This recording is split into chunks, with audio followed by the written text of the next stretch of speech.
तो जय Jagannath to all. आज का जो वीडियो रहेगा अपन क्या करेंगे, जो रिकरेंस रिलेशन में क्वेश्चन सॉल्व करेंगे। उससे पहले मैं आपको जस्ट फॉर्मूला एक बार रिमाइंड करवा देता हूँ।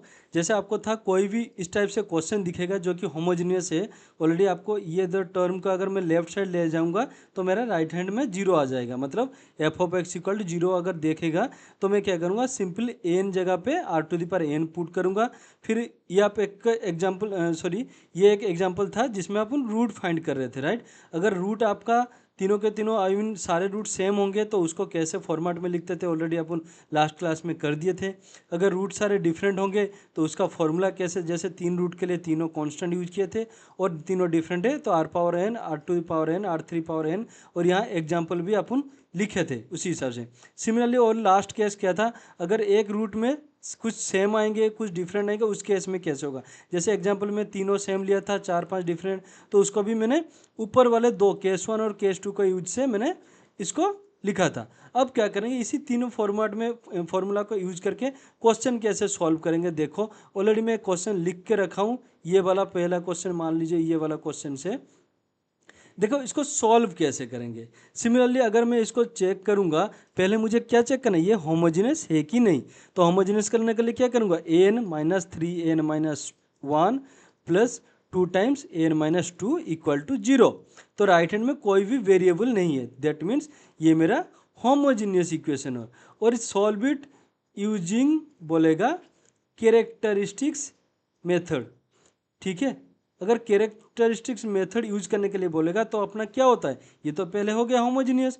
देन अपना को जो लेट करते हैं, let N equal to R power N, यही होता है अपना मेथड। अगर मेरा N equal to R to the power N हो जाएगा, सिमिलरली एन माइनस वन क्या हो जाएगा, यही मेन होता है, ठीक है। एन माइनस वन क्या हो जाएगा, सिंपल एन के जगह पे एन माइनस वन है तो क्या हो जाएगा, R to the power N के जगह पे एन माइनस वन, और एन माइनस टू के जगह पे मैं क्या लिखूँ, similarly R to the power N minus to.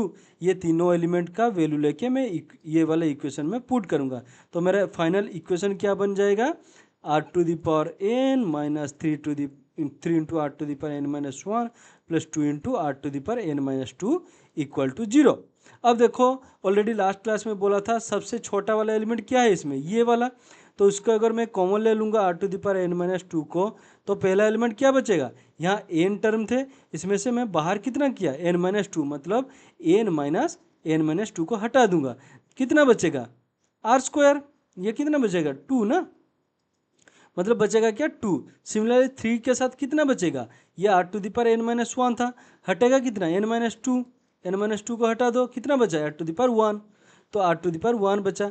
फिर ये तो सारे के सारे चले गए, प्लस टू बच गया ना, इक्वल टू जीरो। अब देखो यहाँ पे जो बोलने वाला था लास्ट क्लास में मैं इसको जिक्र नहीं किया था, ये क्या आपका कभी जीरो होगा, आई मीन दोनों एलिमेंट का मल्टीप्लिकेशन जीरो कब होता है। आई मीन अगर देखो, अगर ए इंटू बी अगर जीरो हो जाएगा तो कब होगा, अदर आपके ए जीरो हो जाएगा अदरवाइज बी जीरो होगा। दोनों अगर नॉन जीरो एलिमेंट होगा, मतलब टू इंटू थ्री, तो ये जीरो थोड़ी ना होगा, कभी नहीं होगा। दोनों में से कोई ना कोई एक जीरो होना ही होना है। तो यहाँ भी देखो ये एक टर्म है और ये एक टर्म है, दोनों का मल्टीप्लिकेशन जीरो है, तो इन दोनों में से कोई ना कोई एक जीरो होगा।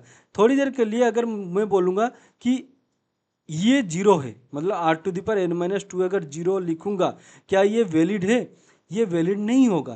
क्योंकि R to the power N, ये जीरो होने का मतलब ये जो मान के चल रहे थे, मतलब ये जो ट्रिवियल आ जाएगा ना आर इक्वल टू जीरो, ये ट्रिवियल या होमोजीनियस सॉल्यूशन आ जाएगा। बट आपने को नॉन होमोजीनियस सॉल्यूशन चाहिए, मतलब नॉन जीरो सॉल्यूशन चाहिए ना, ये जीरो सॉल्यूशन। तो मैं इसको जीरो कभी भी मान के नहीं चल पाऊंगा।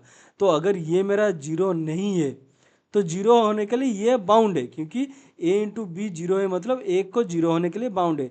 तो मैं क्या कर सकता हूँ, R square minus three R plus two को लिखूंगा जीरो। नेक्स्ट क्या है, यहाँ से मुझे रूट फाइंड करना है, तो रूट के लिए मैं क्या कर सकता हूँ, उसको स्प्लिट करो, माइनस टू आर, ये टू को मैंने स्प्लिट किया ना, minus R plus three R equal to zero ना, मतलब two equal to two into one किया, that is minus two R minus one लिखा थ्री आर के फॉर्मेट में। तो यहाँ से आर कॉमन ले लो, आर माइनस वन आ जाएगा। ओके से एक सेकेंड है, plus two equal to zero था, यहाँ पे आर कॉमन माइनस वन को कॉमन ले लो, यहाँ माइनस वन को कॉमन ले लोगे तो क्या आ जाएगा, आर माइनस टू आ जाएगा, दैट इज जीरो। तो अब आ जाएगा आर माइनस टू, दोनों साइड सेम है, और आर माइनस वन आ जाएगा। तो यहाँ से मुझे दोनों रूट मिल गया, आर इक्वल टू टू मिला और आर इक्वल टू 1 मिला। अब देखो दो रूट जो है आर इक्वल टू 2 और आर इक्वल टू 1 डिस्टिंक्ट है ना, डिस्टिंक्ट है, दोनों डिफरेंट है। तो डिस्टिंक्ट के लिए मैं क्या किया था, आपको अगर याद होगा तो मैंने एन इक्वल टू लिखूंगा, दो रूट है तो दो कांस्टेंट यूज करूंगा, पहला वाला कांस्टेंट a0 क्या लिखूंगा 2 पावर n, फिर आ जाएगा a1 1 पावर n।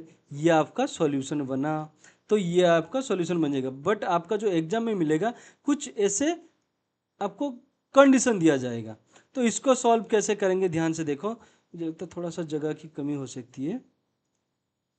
इसको सॉल्व कैसे करें, सेम वे पे मैं सॉल्व करूंगा। आपको पहले चेक करना क्या है, इसको होमोजीनियस है कि नहीं। होमोजीनियस के लिए करना क्या है, an minus 4n-1 plus 4n-2 equal to 0। Right में 0 आ जाएगा मतलब होमोजीनियस। और इसको बोला गया कैरेक्टरिस्टिक्स मेथड यूज करके सॉल्व करो, ठीक है। तो उसके हिसाब से मुझे क्या करना है, लेट एन के जगह पे मुझे आर पावर एन पुट करना है। अब आ जाते इक्वेशन क्या आ जाएगा, R power N minus 4 into N minus क्या हो जाएगा, n-1 मतलब R to the power n-1 plus 4 times n-2 क्या हो जाएगा, यहाँ n-2 कर दो और R to the power n-2, R to the power n-2 equal to 0। बस फॉर्मूला पे पुट कर रहा हूँ और कुछ नहीं कर रहा हूँ, राइट।